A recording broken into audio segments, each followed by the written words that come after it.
तुम्ही जाताना बरोबर काय आज माननीय शरदचंद्रजी पवार आमच्या पार्टीतर्फे आम्ही अर्थसंकल्पाचा निषेध करण्यासाठी इथं आंदोलन करत आहोत।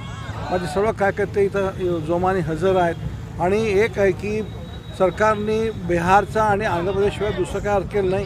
ह्या सरकारनं हे कळवलं की महाराष्ट्राने समजा तुम्हाला कमी खासदार दिल्या असतील असं म्हणून तुम्ही त्याच्याकडे द्वेषाची भावना बघत तर महाराष्ट्रात तुम्ही द्वेष करताय हे एकत्रित दिसून आलं आहे। रेल्वेच्या एवढा प्रोजेक्ट चालू सध्या त्या रेल्वेला एकही ठिकाणी तुम्ही पैसे दिले नाहीत आणि शेतकऱ्यांच्या प्रश्नासाठी तुम्ही काही पैसे दिले नाहीत आणि वरून म्हणतात पीक विमा दिला हे दिलं ते दिलं अशा सरकारचा आम्ही निषेध करतो। आणि दुसरं असं आहे की 3 लाख रुपये जे कमवतात त्यांच्यावरती 5% टॅक्स लावत आहे हे म्हणजे उद्या ते लोक फाशी घेऊन माझी पाळी येणार त्या लोकांना येणार आहे। ह्या सरकारचा आम्ही निषेध करतो आमच्या पार्टीतर्फे। बजेट झाल्यानंतर नकारात्मक प्रचार करण्यामध्ये आतापासून सुरुवात केली आहे असं सत्ताधाऱ्यांचा आरोप आहे। बरोबर आहे, आम्ही जे करतो ते बरोबर आहे। आम्ही त्याच्या विरोध नकारात्मक करण्यापेक्षा जे तुम्ही देता ते आमच्या महाराष्ट्राला तुम्ही आम्हाला काय दिले नाही पैसे काय करणार न द्यायचं। तुमच्या मनात द्वेष आहे ना निश्चित, आमचे खासदार एवढे आले म्हणून तुम्हाला वाईट वाटतं तुम्हाला, दुसरं काही नाही। तुमच्या मनात प्रत्येक भावना ही असते त्याला काय जबाबदार कोण आहे?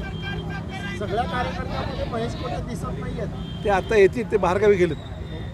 काल केंद्र सरकारने आपला अंदाजपत्रक सादर केला। ते अंदाजपत्रक केवळ आंध्र प्रदेश आणि या ठिकाणी बिहारवर केंद्रित आहे। देशामध्ये एवढी राज्य आहेत, त्या राज्यांना कुठेही अशा पद्धतीचा विशेष पॅकेज देण्यात आलेलं नाही।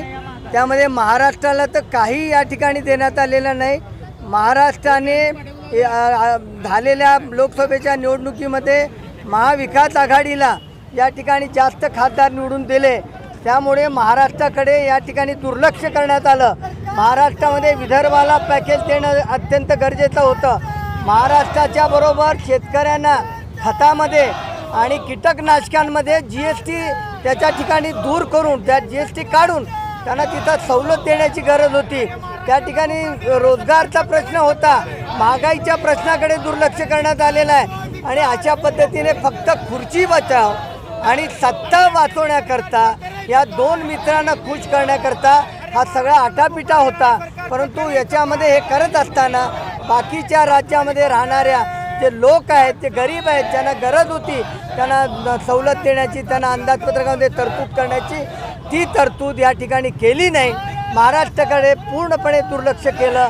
त्यामुळे आम्ही या ठिकाणी निषेध करण्याकरता आज या ठिकाणी आमचे जे काही 4 बलिदान दिलेले आमचे महान व्यक्ती आहेत त्यांच्या या पुतळ्यासमोर आम्ही या ठिकाणी आंदोलन केलेलं आहे।